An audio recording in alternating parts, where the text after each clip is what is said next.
اللہ کس قدر سخت حکم ہے نماز، کتنا تائیدی حکم ہے نماز.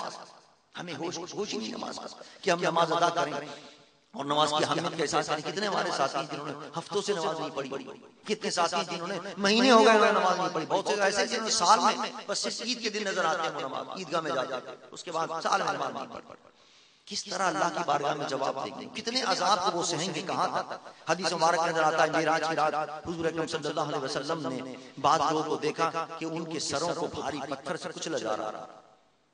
اور صرف یہ نہیں کہ ایک دفعہ کچل دیا اور ختم ہو گیا وہ آدمی، نہیں، سرکار فرماتے ہیں میں نے دیکھا کہ اس کا سر کچلا، فرشتوں نے تھوڑی دیر کے بعد پھر اس کا سر صحیح ہو گیا، پھر کچلا، فرشتوں نے پھر سر صحیح ہو گیا، پھر کچلا، مسلسل یہ عمل جاری، مسلسل یہ عذاب دیا جا رہا تھا. سرکار نے پوچھا ہے جبرائیل یہ کون لوگ اور ان کو یہ عذاب کیوں دیا جا رہا ہے؟ جبرائیل امین عرض کیا رسول اللہ یہ وہ لوگ ہیں جو نماز کے وقت اذان کی آواز آتی تو آرام سے بڑے بڑے سوتے رہتے تھے، تکیے پر سر لگا ہوا اپنے آرام سے سو رہے ہیں، نیند کے اندر مزے لے رہے ہیں. ان کو کوئی نماز کا خیال نہیں کہ اب نماز کا فجر کا وقت جا رہا ہے، ان کو نماز کا خیال نہیں کہ اب زور کا وقت جا رہا ہے، سو رہے ہیں زور کے وقت، سو رہے ہیں جناب فجر کے وقت بھی نماز کا احساس نہیں تھا. اب ان کو مزہ چکھایا جا رہا ہے کہ تم نے اپنے اس سر کو بڑا آرام دیا، نماز کے وقت بہت آرام کرتے تھے تم، اب چکھو مزہ اس سر کے آرام دے. اگر ہم سوتے وقت یہ تصور کر لیں کہ ہمارا سر کچلا جائے، یا تھوڑا گروپ نکلا تھا 2-4 دن پہلے آپ نے سنا ہوا اخبار کے اندر، اس کے تصور سے انسان لرز گیا تھا کہ 2-4 لوگوں کو ہتھوڑے سے سر کچل کے گیا. قیامت کے دن جن لوگوں نے نماز ادا نہیں کی ان کے سر کچلے جائیں گے تو کس طرح وہ سہیں گے اس عذاب. آج ہمیں درس یہ لے کر یہاں سے اترنا چاہیے امام حسین کی اس محفل سے، اور اس قسم کی محافل کے سجانے کا مقصد یہی ہوتا ہے کہ ہم اس قسم کی محافل کے اندر اپنے ایمان کو تازہ کریں. اب وہ ہمارے استاد زہیر میں کہہ رہے تھے کہ اس کی باتیں سنائیں وہاں کی کیا نام ہے حج کی. انشاءاللہ وہ تو حج کے موقع پر یا کسی دن انشاءاللہ علیحدہ سے محفل ہوگی تو اس میں انشاءاللہ بات کریں گے. آج تو کیونکہ یہ شہادت کی محفل تھی اس لیے شہادت کا ذکر ہوا. میں نے وہاں عرض کیا تھا اس میں کیا نام ہے مینا کے میدان کے اندر، مینا میں الحمدللہ وہاں درس حدیث ہوا کرتا تھا، درس قرآن ہوا کرتا تھا. الحمدللہ بڑی اچھی ہماری یہ کیا نام سفر رہا، بڑا اچھا سفر رہا الحمدللہ. اور ساتھی جب اچھے مل جائیں تو مزہ ہوتا ہے، سفر دوبارہ ہو جاتا ہے، اس کا کیف دوبارہ ہو جاتا ہے. ماشاءاللہ ہمارے ساتھ زہیر میں بھی تھے، مقبول میں ہمارے ساتھ تھے، ہمارے عامر صاحب ہمارے ساتھ تھے، ہمارے یونس صاحب ہمارے ساتھ تھے، مقبول صاحب ہمارے ساتھ تھے. تو ہمارا یہ قافلہ ایک ہم فکر لوگوں کا ہو، جب ہم ذوق اور ہم فکر لوگ ساتھ ہوں تو مزہ آتا ہے، اس کیف دوبارہ ہو جاتا ہے اس محفل کا اور اس سفر کا. الحمدللہ سفر بڑا اچھا رہا، بڑا کیف ہوا. انشاءاللہ کس دن بیٹھیں گے اس کا ذکر بھی کریں گے. لیکن وہاں میں نے مینا کے میدان کے اندر درس حدیث کے اندر میں نے کہا کہ مینا کے اندر صرف جو لوگوں کو ملتا ہے وہ کیا نام ہے سونے کی جگہ، وہ صرف ایک قبر کے برابر ہے. یعنی آپ بڑی مشکل سے کروٹ لیتے. میرے برابر میں یونس صاحب سو رہے تھے، وہ کہہ رہے تھے آپ نے کروٹ لے لیا. میں سوچ رہا تھا میں کیسے سوچوں، اس لیے کروٹ لینے کے بعد ان کی جگہ رک بڑا مشکل ہو گیا مسئلہ. ایک آدمی کروٹ نہیں لے سکتا، بالکل ایک قبر کے برابر. قبر میں بھی میرے خیال میں ہم اتنی قبر تھوڑی کشادہ کر دیتے ہیں کہ ہاتھ وہاں تو پھیلا سکے آدمی، لیکن وہاں تو قبر سے بھی زیادہ تنگ جگہ، اتنی سی جگہ ہوگی ہر ایک کتنا ہی کوئی وی آئی پی آدمی ہوگا، کتنے ہی وہ لاکھوں روپے دے کر جائے. لیکن وہاں کیا نام ہے مینا کے میدان کے اندر، عرفات کے میدان کے اندر صرف ایک قبر کی جگہ ہوتی ہے. وہ گدا ملتا ہے جس میں صرف ایک آدمی لیٹ سکتا ہے، بس وہ کروٹ بھی بڑی مشکل سے لے سکتا ہے. اور جس طرح انسان قبر میں جائے گا تو قبر کے اندر یہ کپڑے وپڑے پہن کے نہیں جائے گا، نہیں یہ صافہ ہوگا، نہیں یہ کیا نام ہے ٹوپی ہوگی، نہیں یہ جرابیں ہوں گی، نہیں یہ کیا نام ہے کرتا پاجامہ ہوگا، بلکہ کیا نام ہے کفن ہوگا. تو وہ وہاں بھی مینا کے میدان میں بھی کفن پہنا دیا گیا. یہ دو احرام کفن کیسے سے دو سفید چادر جو کفن کی ہوتی ہے وہ ہمارے یہاں کفن پہنایا جاتا ہے. سارے ایک کفن کی حالت ہوتی ہے، کوئی دوسرا کپڑا کسی کے بدن پر منع ہے کپڑا کہ اگر تم نے سلا ہوا کپڑا پہن لیا دم دینا پڑے گا. یہاں تو صرف احرام پہن کر کفن پہن کر اور قبر جیسی صورت کے اندر لیٹ کر قبر کی یاد کو تازہ کرو کہ تمہیں ایک دن قبر میں اسی طرح جانا ہے اور اسی لباس کے اندر جانا ہے، اس کی یاد پہلے سے تازہ کرو. لیکن افسوس ہم قبر کے اندر جا کر پھر بھی قبر کو بھول جاتے ہیں اور قبر ہمیں یاد نہیں آتی. یہاں آنے کے بعد پھر قبر کو بھول جاتے ہیں کہ ہمیں قبر میں بھی جانا یا نہیں جانا. اللہ تعالیٰ ہمیں اس قبر کو یاد رکھنے کی توفیق عطا فرمائے. حدیث مبارک کے اندر آتا ہے قبر روزانہ تمہیں پکارتی ہے، ہر روز تمہیں پکارتی ہے، تم بھی اس کو یاد کیا کرو، تازہ کیا کرو یاد کو. اللہ ہماری قبر کی منزل آسان فرما، قبر کی مشکل ہماری آسان فرما، قبر کو یاد کیا کرو. اور قبر کی اب یاد آئے گی تو نماز بھی آسان ہوتا ہے، ورنہ نماز بڑی مشکل ہے پڑھنا. اپنے ایک تاجر کے لیے اپنی دکان کو چھوڑنا بڑا مشکل ہو جاتا ہے، لیکن جب اس کو قبر یاد آئے گی تو انشاءاللہ اس کے لیے منزل آسان ہو جائے گی. اور جب وہ قبر اس کے سامنے ہوگی، قبر کا عذاب سامنے ہوگا، حشر کا عذاب سامنے ہوگا، تو پھر اڑتا چلا جائے گا، ساری نیند اس کی ختم ہو جائے گی. سرکار فرماتے ہیں کہ اللہ تعالیٰ کا احسان مانو کہ اس کا کرم ہے کہ یہ جو مردے تم دفن کرتے ہیں ان کی حالت اللہ نے تم سے مخفی رکھی ہے.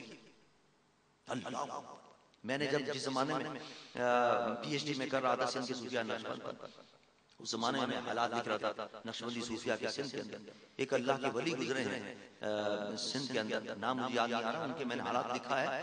یہاں ایک بادشاہ تھا تالپور قبیلے کا، پرانے زمانے کی بات ہے، کئی سو سال پرانے. تو وہ جب مرا تو اس کی قبر سے آگ نکلتی اور رونے کی بات. وہ صحابہ کرام کی شان میں گستاخی کیا کرتا تھا، تو اللہ نے اس پر عذاب مسلط کیا. پتہ نہیں کتنے لوگوں پر عذاب ہوتا ہے، لیکن اللہ تعالیٰ معافی کر دیتا ہے، چھپا دیتا ہے. لیکن اس پر اللہ نے نہیں چھپایا اس کا عذاب کو عبرت کے لیے، اور لوگوں پر عذاب اس کو ظاہر کر دیا. اور لوگ آج بڑھ بڑھ کے اس کے اندر چیخنے کی، چلانے کی، اس کے کر کی آوازیں آیا کرتی تھیں. تو وہ جو اللہ کے ولی تھے ان کی خدمت میں حاضر ہوئے. میں نے حالات لکھے ہیں، نام مجھے یاد نہیں آ رہا. اس سندھ کے صوفیاء نقشبند کے میں حاضر، الحمدللہ وہ مقالہ میرا چھپ گیا، پڑھیں آپ لوگ، بڑا کام کا مقالہ. تو اس میں لکھا ہے کہ اس اللہ کے ولی کی خدمت میں لوگ حاضر ہوئے. سندھ کے وہ ایک بہت بڑے ولی کامل گزرے، ان سے عرض کی حضور اللہ کی بارگاہ میں آپ دعا کیجیے. انہوں نے 3 رات بیٹھ کر اللہ کی بارگاہ میں گر گڑا کر دعا کی ہے، تو اللہ نے دعا قبول کی اور اس پر سے عذاب اٹھا دیا. اور پھر وہ جو آگ تھی وہاں سے ختم ہو گئی اور اس کا چیخنا چلانا ختم ہو گیا. تو بات کی میں نے اس لیے سنائی تھی کہ نہ معلوم کتنے لوگ ہیں سرکار فرماتے ہیں کہ جن کو قبر کے اندر عذاب ہو رہا ہے، لیکن اللہ کا کرم ہے کہ تم پر اللہ نے چھپا دیا ہے.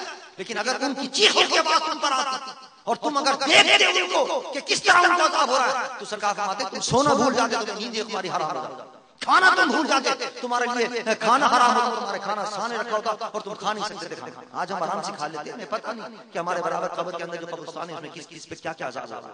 یہ اللہ کا کرم ہے کہ اس نے ہمیں چھپا دیا. لیکن حضور نے جو کچھ بتایا ہے وہ کچھ صحیح، ہمیں کم سے کم اس پر یقین کرنا چاہیے. اور قبر میں جانے سے پہلے اور قبر کے عذاب سے اپنے آپ کو بچانے کے لیے اس قبر کی تیاری کرنی چاہیے اور نماز پابندی کے ساتھ ادا کرنی چاہیے. اور جو امام عالی مقام رضی اللہ تعالیٰ عنہ نے سبق دیا ہے کہ شریعت کے لیے امام عالی مقام نے قربانی دی ہے، دین کے لیے قربانی دی ہے، ہمیں دین کے لیے قربانی دینے کا جذبہ پیدا کرنا چاہیے اپنے اندر. یہ بھی قربانی دی آپ حضرات نے آج دین کے لیے، اپنا وقت قربان کیا ہے. اپنے گھر میں بیٹھے ہوتے، کچھ کام کر رہے ہوتے، آپ نے اپنا وقت قربان کیا، اپنا وقت قربان کر کے یہاں دین کے لیے آئے، محفل میں بیٹھے آپ آ کر. یہ انشاءاللہ کام آئے گا قیامت کے اندر، انشاءاللہ یہ قبر میں کام آئے گا آپ کا بیٹھنا انشاءاللہ. اس طرح الحمدللہ ہر مہینے محفل سجتی ہے، ہر ہفتے محفل سجتی ہے. مقام احمد پر حکیم صاحب سے رحمۃ اللہ علیہ کا فیض جاری ہے.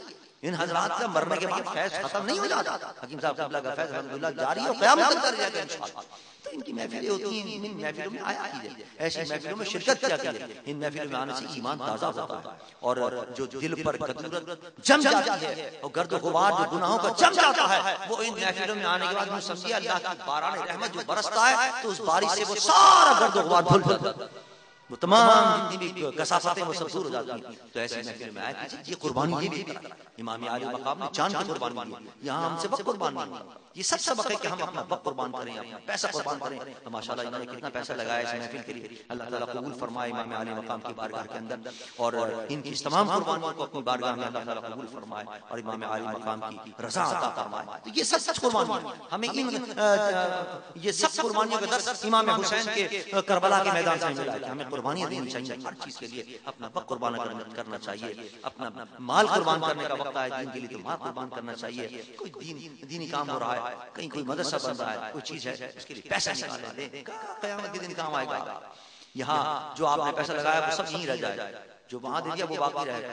حضرت عائشہ صدیقہ رضی اللہ تعالی عنہا سرکار نے ان کو دی کو چیزیں تقسیم کر دیا، مال غنیمت سب تقسیم کر دیا انہوں نے، اور صرف ایک شانہ یعنی بکری کا ایک بچیا، ایک حصہ گوشت کا. تو سرکار نے فرمایا بھائی تقسیم کر دیا تم؟ ہاں یا رسول اللہ سب کچھ ہو گیا، بس صرف ایک بچا ہے. آپ نے فرمایا جس کو تم کہہ رہی ہو بچا ہے وہی نہیں بچا، جس کو تقسیم کر دیا وہ بچ گیا. کیا حکمت کی بات، کیا حکمت کی. یعنی تم کہتی یہ بچ گیا، یہ تو ہم نے اپنے لیے کھانے کے لیے رکھا ہے نا، یہ نہیں بچا، یہ ہم کھا جائیں گے ختم ہو گیا. اور جس کو تم کہہ رہی ہو بچا نہیں ہے وہ اللہ کی راہ میں دے دیا، وہ بچ گیا، قیامت کے دن ہمارے کام آئے گا. یہی ہمارا حال ہے کہ ہم اپنے لیے بچا کے سمجھتے ہیں یہ بچ رہا ہے. یہ سیو کرتے ہیں، سیو مانے بچنے کی، کہ ہم نے اتنے پیسے سیو کر لیے، یہ اس بینک کے اندر ہمارا اتنا پیسہ سیو ہو گیا، یہ اتنا بچ گیا، آج اتنا بچ گیا، آج 1 لاکھ ہوا ہے، آج 2 لاکھ ہوا ہے، یہ سب بچ نہیں رہا.